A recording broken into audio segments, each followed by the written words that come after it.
Michael. We'll move on to the question and answer session now and for the discussion. If I can ask the presenters and the discussants to take their seats in the podium here, in the panel here.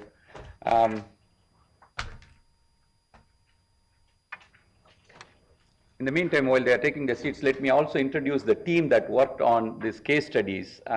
We have more people who are here, so I would like to recognize them. Just as you read these papers, you know the names. Elizabeth McIntyre, Elizabeth is here somewhere, grad student from University of Pretoria. I work on applying this model to gender issues in Malawi, as actually fed into the Malawi nutrition policy as a PhD work. And we have Nick Sitko here. We also have David Mather, worked on the Tanzania one, Nick Olivier from University of Pretoria, and also Flora Nankuni worked on the Malawi case study as well.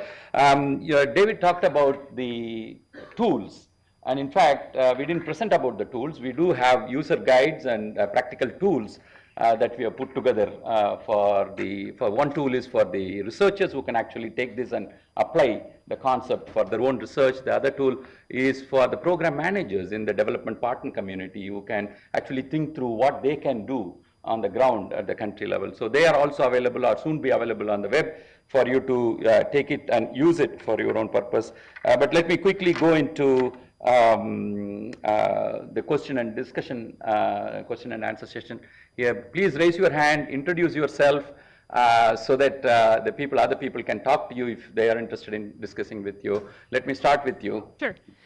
Hi, everyone. I'm Laura Schmidt Olabisi from Michigan State. Thanks. That was very fascinating. One thing that I found interesting throughout the sequence of presentations was that I feel like the line, so there were three things being talked about, and the lines between them were a little bit blurred. So there was policy study, like kind of the science of how policy is made, which I feel is what the Kaleidoscope model is really kind of getting at, to understand that process better. There was policy influence, and then there was policy advocacy. And I feel that those are three different things. And so my question is, what does FSP want to do? Which of those? And why? And I'm working for FSP, so I'm interested in the answer. Okay, can we take a few questions together and then we'll come back to the panel. Derek, you raised your hand. Derek Barley, please. Thank you, Derek Barley from Georgetown University. I've got some nice tools and case studies for my classes now. Thank you very much.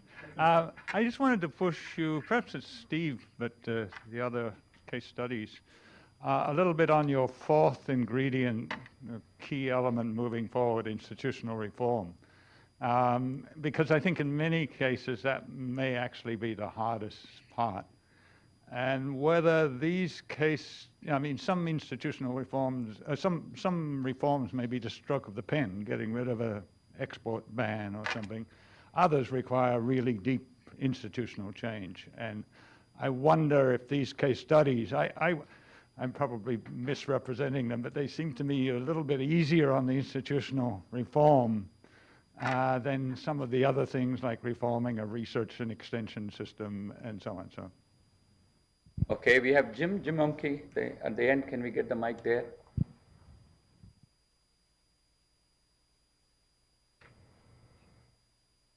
Titus, you go ahead. Yeah, since you raised the hand. I'm Titus Owokushe from Michigan State University. I just want to speak to the presentation by Steve. I noticed that for several of the hypotheses that were tested, when you look at the input subsidy case versus the nutrition case, there were times when the differences were not significant. But there are some cases where you could almost see like a bimodal distribution where in one case it's almost 100%, in another case it's about 16% or lower.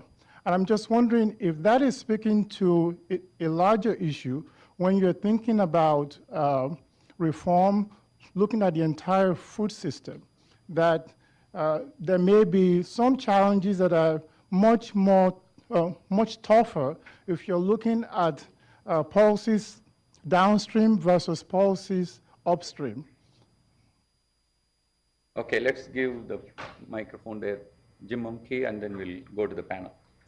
Thanks. Jim Emke from USA. Thanks. This was a great set of presentations. First question, I just wanted to follow up. I think Mike asked this, so I'm going to ask it to Steve, but anyone who can comment on this. Is 11 of 12 affirmatives a good score? So if you have that one negative that is really the killer on there, how do we interpret the numbers there? Second question, again, in the context of Steve, but probably anyone can answer, is we have these 4 issues. First one is, do you have an evidence base going forward? Oh, nope, let's go have a beer. So you've done some more work. You know, you only had a few minutes to present.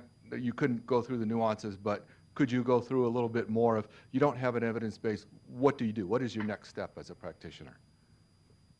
Okay, let's go to the panel. Who wants to start? Steve, there is quite a bit coming at you, so why don't you start? Okay, well, first with Derek about, these are negotiable. As I said, you're my beta testers here. So we came up, we wanted a short list. We didn't want 16 factors that you have to keep in mind. We wanted it on one hand. So if you want to take it down to 3, I'm willing to negotiate on these, the 4th one. The reason it's there, it's not that you can influence. Changing systemic policy systems is massively difficult. It was not in that sense. It was to say, if you got the other things, then there's a bonus here, which is there's some timing.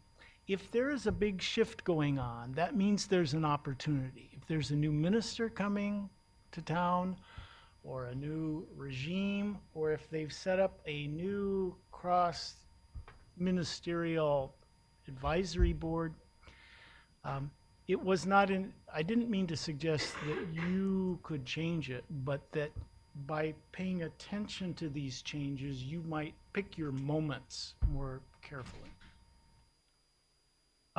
Titus, I think that's a good observation. I was trying, this is short space, there are some differences across the policy domains. That's why we picked them. As Danielle said, we were deliberately trying to find 2 very different spaces to see how the model held up under different stresses.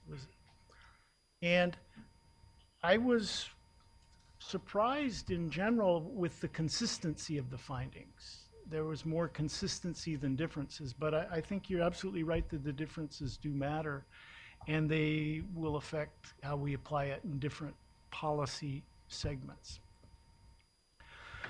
Jim, your scoring question, I think 11 out of 12 is good. I'll take that. I consider that a high success rate. As to if you strike out on the evidence front, should you go have a beer? Well, it depends how committed you are here. Oh, have I lost my sound? Sorry. It depends on your time frame, I think. This came up in yesterday's discussion that there's some battles that are tilting at windmills. They're long-term battles, and they require accumulation of massive amounts of evidence, and that requires sometimes decades of work. So if you're one of these committed champions and there's no evidence, then this is golden. And you've just got your research agenda for the next decade.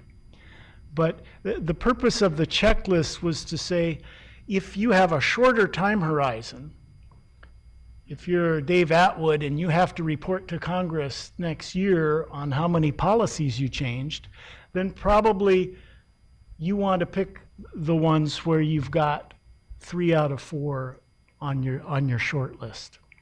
So I would encourage you, those of you with conviction, to go ahead and collect the evidence. There are battles worth fighting, and they take a long time. So somebody has to make that investment. And I don't mean to suggest that nobody should do that. I think that's really quite important. Thank you, Steve. The panelists, keep your comments quick, short and brief so that we can take more questions. And there is an issue about advocacy versus influence. Was that addressed? Cheryl, you want to take cut at that? I think we're trying to do all three. So the idea was to develop an empirical test that can be used for policy and a framework that can be used for policy. And we received some really helpful feedback on that. But we're also, it's a tool for influence and advocacy so that people can see at which points they can have leverage. So I don't think they're exclusive at all. Okay. Colleagues, discussants, you can feel free to jump in anytime. Just raise your hand and go ahead.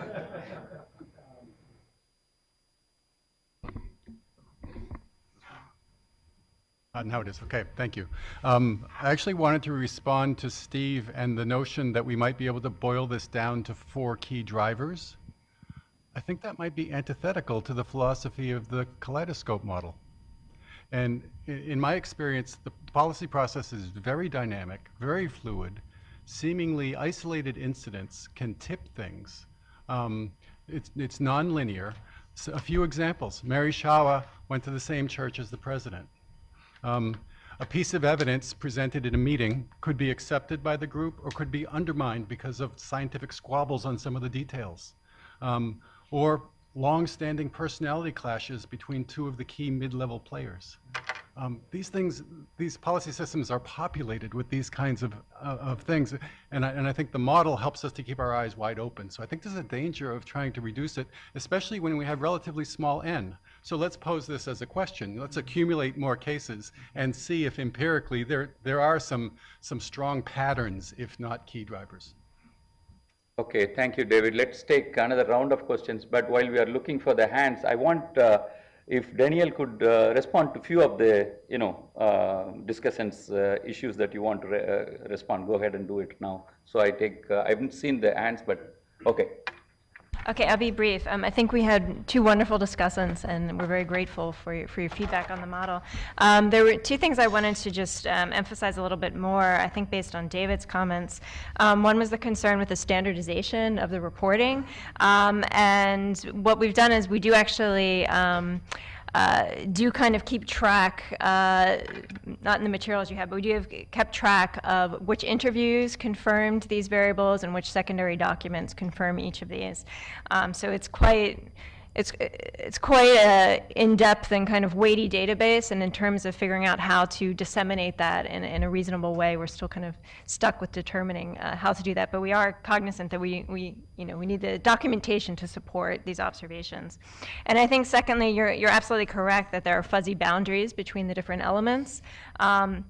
And that's exactly why we are kind of putting this emphasis on the kaleidoscope, that we do realize that these things are, they can't be just cut off at the border. Once you move beyond design, your cost benefits are no longer important anymore. But we wanted to get away from, there's a lot of policy process models out there. And I think that the challenge is often that, one review said there's at least 150 variables that explain implementation from these various models. And so we wanted to get away from this idea that everything is important and, trying to show what's most important when you're considering this element of the policy process. Thank you, Daniel. Let's take Arthur Mabiso, Maivish, and then we'll come in the front here. Thank you very much for those great presentations. My name is Arthur Mabiso with IFPRI Malawi, NAPA's project in Malawi in the Ministry of Agriculture. I just wanted to ask a question about your perspective on the role of relationships and diplomacy in terms of influencing some of these policy processes, particularly when we look at, for example, the roles that, say, for example, donors or external governments play in trying to influence policy, as well as how they try to maybe build relationships with, particularly maybe with policy advocates or veto power entities, and where you place that in the context of this Kaleidoscope model. Okay. Can we go here? Yeah, quickly. Yeah, Chin. Francis Smart, Michigan State. Yeah, thank you very much for the presentation. I find it fascinating. I have a couple questions. So the first one was more about, I think Cheryl mentioned the cost of micronutrient implementation with like 1 cent per kid for an entire year for iodine. I'm not really sure if that's a very, I mean, there's some other cost, right, associated with that, because who would even care? I mean, like, to oppose such a policy when there's so much potential gain. So can you talk a little more about what other factors might be influencing? And then I was just wondering, with like in the midst of some kind of large institutional change, I'm thinking the United States and England recently, and when we say, okay, well, maybe this is a great time to attach some policy reform or some change, is there a risk of that policy reform being tainted? Is there any consideration for that? Okay, good question. Let's take Jin Yeah, and then we'll... Xin Shendiao from IFPRI. My question is whether this model is only for democratic system, whether actually this model can also be used for non-democratic or so-called democratic system, because these days people want to learn from China whether this model is useful from that perspective. Thank you. Can we take one more here? My wish in the front microphone, please. My wish Maradia from Michigan State University. I think Shinshin partially asked my question. I was going to ask about the external validity of this model. Most of your case studies come from 6 countries in sub-Saharan Africa. How versatile this model is to different political and cultural settings, Latin America, Asia, and then within Africa, different political systems. Okay, let's get the response. Daniel, you want to start with we'll cover, you don't have to answer everything, but... Sure, I can maybe respond to the last 2 questions.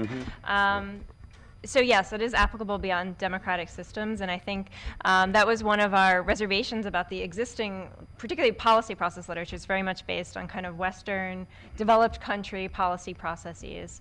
And what we wanted to do is to be able to find a way in which you could be looking at both democratic or authoritarian, parliamentary or presidential systems, and that comes through this government veto players. So that actual concept is very amenable to the regime that you're talking about. So if you're talking about a parliamentary democracy, your set of veto players is going to be much broader, right? You have coalition governments, you've got to get more people on board, versus if you have a kind of a presidential system.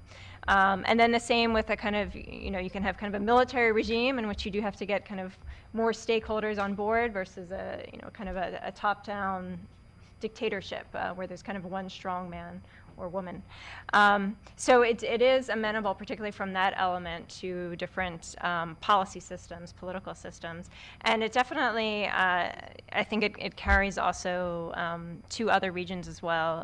I've just finished doing some work on political economy of subsidies in Nepal, and really the model fits very well in terms of the engagement of veto players in this very consensual parliamentary system where you need to get a lot of political parties on board.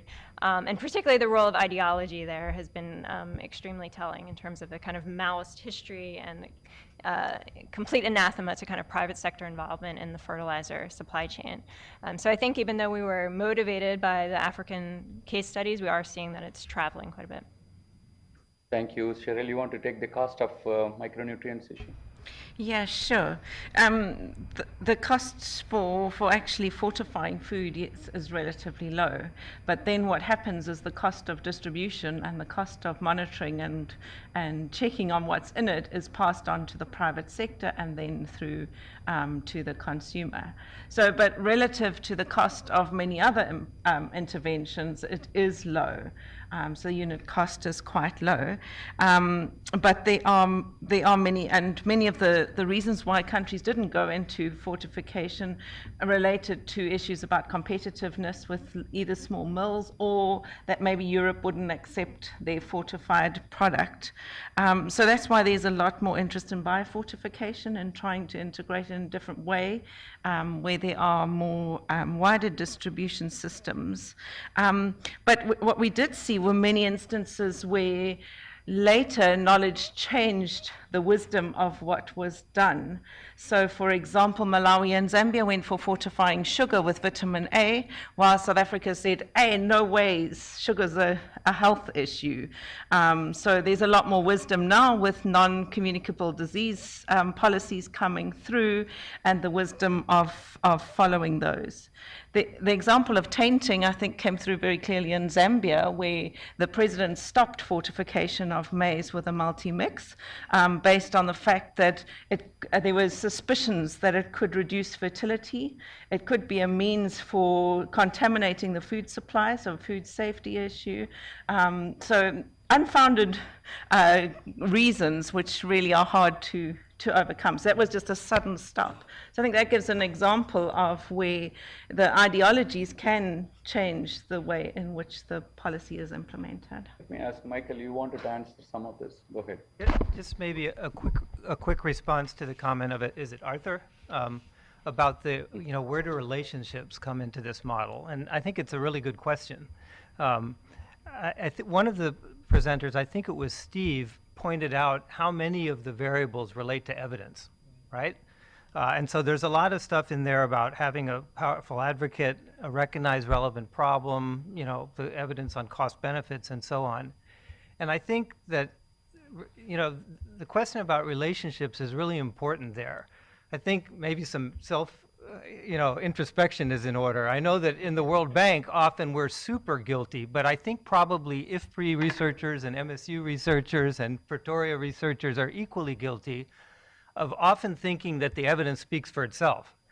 And that we come in and we are dealing with policymakers and right away we're hitting them with boatloads of statistics about the significance of this and that, and it's clear. And a lot of times that doesn't work. So a lot of times to be effective, we know that we have to establish a personal relationship that, that resonates with the person whose opinion we're trying to influence. And I'm not sure, maybe that is dealt with explicitly at some point. But I guess the insight is that many of the variables really deal with the what, but relationships deal with the how do you get to that what. Can I just amplify that? I think it comes through advocacy. I think your relationships define your effectiveness as an advocate. And so part of identifying influential advocates is exactly that.